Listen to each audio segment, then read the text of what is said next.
Hello students, you all are most welcome in online bio class। एक नए chapter की class है। मैं आपको इस क्लास में कुछ नई समझ डेवलप कराने जा रहा हूँ। चैप्टर का नाम है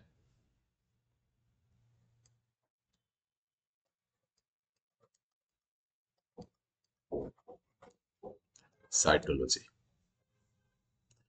साइटोलॉजी बायोलॉजी की ब्रांच है that deals with the study of cell and cell organelles. Cell और सेल ऑर्गेनल की पढ़ाई करना साइटोलॉजी है। हाँ, अब हम एक टर्म और लिखने जा रहे हैं, इसको ध्यान से देखिए। Cell biology. Cell biology biology की ब्रांच है जिसमें हम सेल का स्ट्रक्चर भी पढ़ते हैं, जैसा कि साइटोलॉजी में पढ़ते हैं, और प्लस उसमें चलने वाले लाइफ रिलेटेड प्रोसेस भी पढ़ते हैं, जैसा कि फिजियोलॉजी में पढ़ते हैं। यानी cell biology cytology plus physiology से मिलकर बना हुआ शब्द है, ये ध्यान रखना है। साइटोलॉजी में हम सेल का स्ट्रक्चर पढ़ते हैं, फिजियोलॉजी में सेल में चलने वाले फंक्शंस पढ़ते हैं। इस तरह से जब हम सेल की संरचना के साथ साथ उसमें चलने वाली जीवन की क्रियाओं की भी पढ़ाई करने लगे, तो जीव विज्ञान की उस शाखा को सेल बायोलॉजी कहते हैं। जब हम सेल की संरचना और उसके अंदर पाए जाने वाले कोशिकांगों की संरचना पढ़ें, तो उसको हम साइटोलॉजी कहते हैं। रॉबर्ट हुक को फादर ऑफ साइटोलॉजी कहा जाता है, ये जानना है। रॉबर्ट हुक ने सबसे पहले काम क्या किया था जिसकी वजह से उनको फादर ऑफ साइटोलॉजी कहते हैं? He observe honeycomb like pattern in a slice of cork. Cork को साइंस में क्यूरकस सुपर कहते हैं। Scientific name for cork plant is Quercus suber. Robert Hooke ने क्यूरकस सुपर यानी कार्क के एक स्लाइस में, टुकड़े में,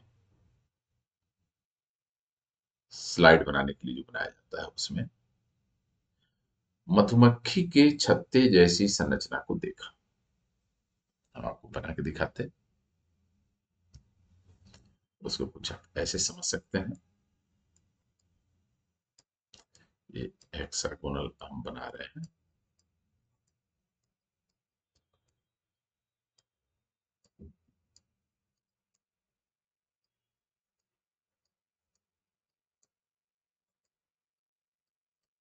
इस तरह से संरचना देखी उन्होंने, जो मधुमक्खी के छत्ते जैसी थी, और ये संरचना में एक एक जो कंपार्टमेंट दिख रहा है, इसी कंपार्टमेंट का उन्होंने नाम दिया सेल। देखा किससे? कंपाउंड माइक्रोस्कोप से। किसके किसके सहयोग से देखा? Compound microscope. ये कंपाउंड माइक्रोस्कोप उनका सेल्फ मेड था, और एक एक कंपार्टमेंट को उन्होंने सेल नाम दिया था। वास्तव में उन्होंने जो कुछ देखा, वो कार्क की डेड सेल थी, और उसका वो क्या देख रहे थे? Cell wall. अब एग्जाम के सवाल समझिए। पूछा जाए सबसे पहले कोशिका को किसने देखा? आपका आंसर रॉबर्ट। सबसे पहले किसकी कोशिका देखी गई थी? प्लांट की देखी। किस प्लांट की देखी गई थी? कार्क की देखी गई। कार्क प्लांट का साइंस में नाम क्या है? क्यूरकस सुबर। और कार्क की सेल कैसी सेल होती है? Dead cell. रॉबर्ट हुक ने कार्क की सेल का कौन सा पार्ट देखा था? सेल वॉल देखा था। इन बातों से एक बात क्लियर हो गई कि रॉबर्ट हुक के द्वारा देखी गई सेल लिविंग नहीं थी, यानी लिविंग सेल देखने की जिम्मेदारी किसी और वैज्ञानिक ने निभाई होगी, और उस वैज्ञानिक का नाम है एंटोनी वॉन ल्यूवेन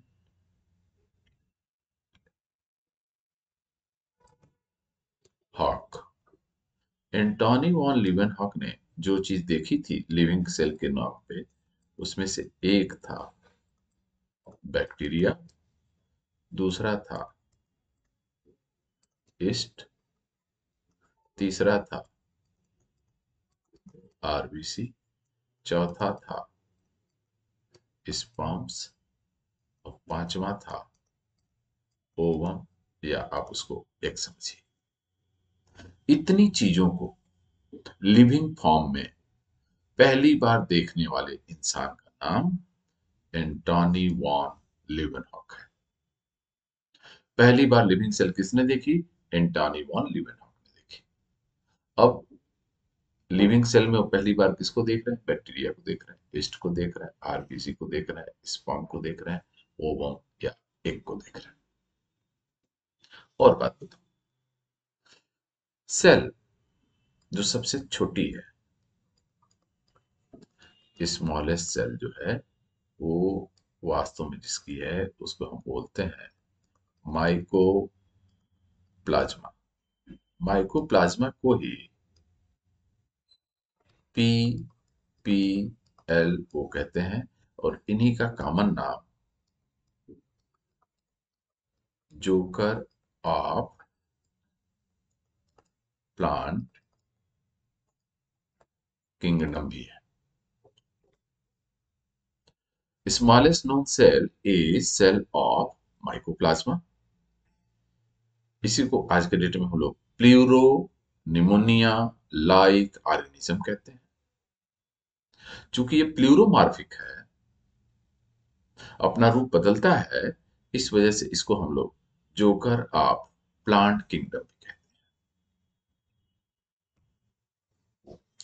जो लार्जेस्ट सेल है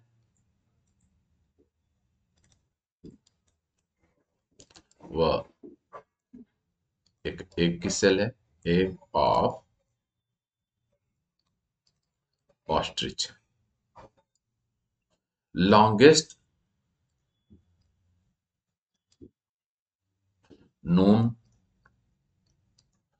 प्लांट सेल जो है, it is a fibre of Boehmeria nivea. Animal में पूछा जाए कि सबसे लंबी सेल कौन सी है, तो नर्व सेल है।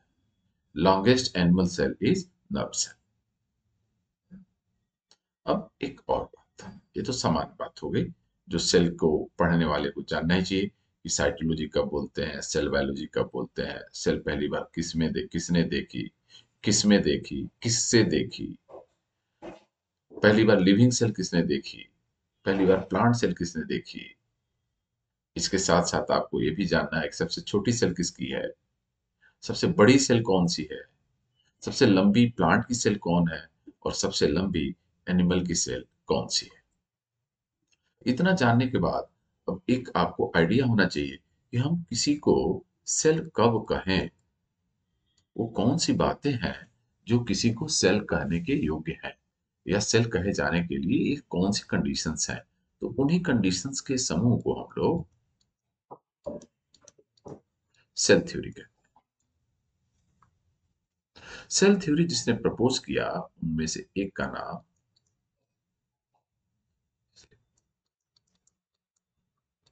स्लीडन है, और दूसरे का नाम स्वान है। स्वीडन बॉटनिस्ट हैं, स्वान जूलॉजिस्ट हैं। और सेल थ्योरी में जो बातें कही गई वो सेल के कैरेक्टर हैं। उसमें से जो पहला पॉइंट है वो यह है कि cell is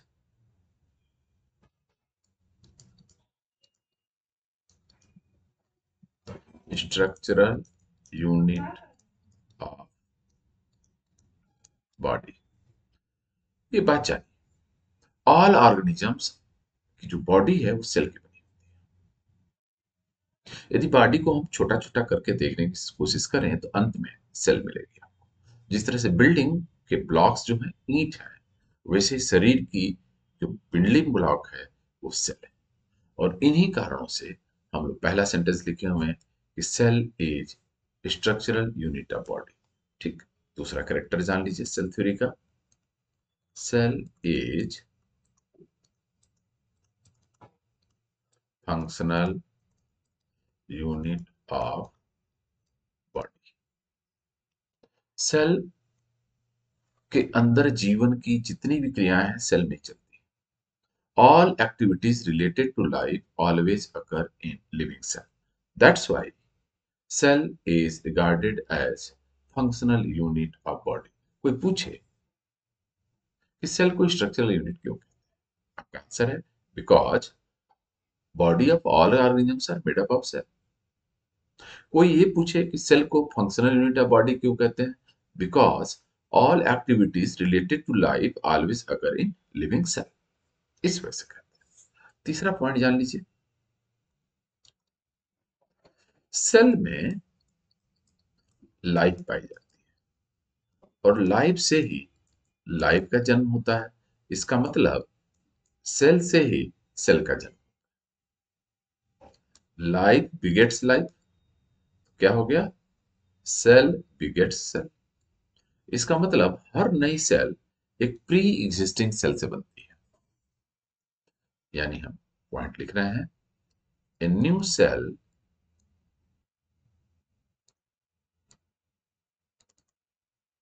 arises from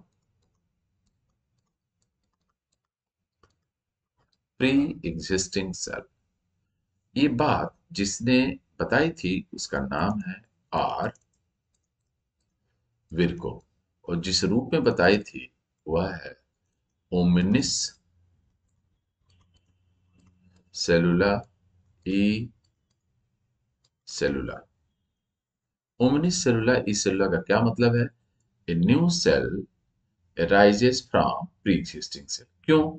cell के बगैर जीवन नहीं है और जीवन से जीवन उत्पन्न होता है तो सेल से सेल उत्पन्न होगी और सेल से सेल का उत्पन्न होना ही सेल डिवीजन है।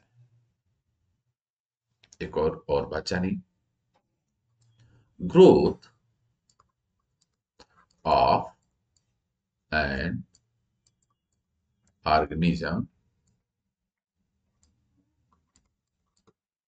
involves growth and multiplication of cells। जीवन में लाइफ की पहचान ग्रोथ भी है। और ग्रोथ किसी भी जीव में तभी होगा जब सेल में ग्रोथ हो, क्योंकि शरीर किसकी बनी है? सेल की बनी है। और या तो वो सेल मल्टीप्लाई करे या वो अपनी साइज को बढ़ाए, तभी ग्रोथ हो। एक और कैरेक्टर जानिए। जेनेटिक मटेरियल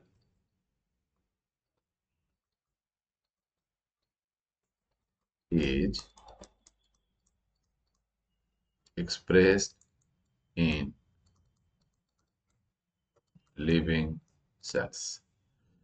ये जो अनुवांशिक पदार्थ है जिसको हम डीएनए के नाम से जानते हैं वो सिर्फ सिर्फ और सिर्फ लिविंग सेल में ही अपना एक्सप्रेशन देता है, यानी कैरेक्टर का एक्सप्रेशन कराता है और किसी सेल में नहीं करता।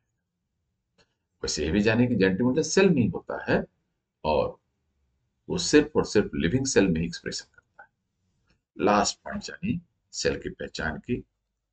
No one can have any activity which is not performed by their cells। कोई भी ऐसा कार्य नहीं कर सकता जो उसकी सेल न करती हो। ये बात याद रखना। कोई भी कार्य लाइफ से जो रिलेटेड होगा सेल के बाहर नहीं, यानी लाइफ लाइज इन सेल। लिख दे रहे हैं इस बात को, लाइफ लाइज इन सेल। जीवन सेल में ही पाया जाता है, तो जीवन की क्रियाएं भी कहां चलेंगी? सेल में चलेंगी। यानी कोई भी जीवन में ऐसी क्रिया हो ही नहीं सकती जो सेल में ना होती हो। साथ में एक बात और जानी, हम लोग कुछ ऑर्गेनिज्म को, जिसमें से एक का नाम आपको लिख रहे हैं, वायरसेस को, राइजोपस को, म्यूकर को, सेल थ्योरी का एक्सेप्शंस मानते हैं। इनको एक्सेप्शंस ऑफ सेल थ्योरी, ये इनमें सेल थ्योरी फॉलो नहीं होती। कुछ टर्म लिख रहे हैं, उसको भी आप लोग हमसे सीख लीजिए जल्दी जल्दी। हम सेल लिख रहे हैं, एक टर्म है सेलुलर, एक टर्म है यूनिसेलुलर, एक टर्म है एसेलुलर। सेलुलर को हम लोग कहते हैं कोशिकीय, यूनिसेलुलर का बोलते हैं हम लोग एक कोशिकीय, एसेलुलर का बोलते हैं हम लोग अकोशिकीय। हमने हिंदी में लिख दी और अंग्रेजी में लिख दी आपको समझाने के लिए। जिसकी बॉडी सेल की बनी होगी उसको हम कोशिकीय बोलते हैं, सबकी बॉडी सेल। जिसकी बॉडी में सिर्फ एक सेल होगा उसको एक कोशिकीय बोलेंगे। जिसकी बॉडी ऐसे बनी हो कि उसकी सेल सेल थ्योरी को फॉलो ना करे तो उसको हम लोग अकोशिकीय, अ का मतलब है अभाव, यानी शरीर में कोशिका का अभाव है, या यहां भी ए का मतलब है एब्सेंस, यानी शरीर में सेल का अभाव, एब्सेंस ऑफ सेल। ऐसी बॉडी जिसमें सेल का एब्सेंस हो। सेल किसको मानते थे हम? सेल थ्योरी को जो फॉलो करे। यानी ऐसी शरीर तो है, लेकिन जिससे शरीर बनी हुई है वह कोशिका की तरह सेल थ्योरी को मानने से इनकार कर रही है। तो उसको हम सेल की कैटेगरी में न रख के कोशिका का अभाव मान लेते हैं और उसको हम लोग अकोशिकीय बोलते हैं। तो ये तीन शब्द थे जिनका अर्थ आपको जानना था। दो शब्द हमने पहले ही समझाए थे कि कब साइटोलॉजी जान बोलना है, कब सेल बायोलॉजी बोलना है। स्ट्रक्चरल जब हम स्टडी करते हैं सेल का तो साइटोलॉजी है। स्ट्रक्चरल अलॉन्ग विथ फंक्शंस हम पढ़ाई करें सेल का तो उसको हम सेल बायोलॉजी बोलते हैं। तो इस छोटी सी क्लास में आज इतना ही। Thank you so much. यदि आपको कोई चीज पूछनी हो, कोई क्वेरी हो तो आप हमसे जरूर पूछ लें कमेंट बॉक्स में आके। Thank you.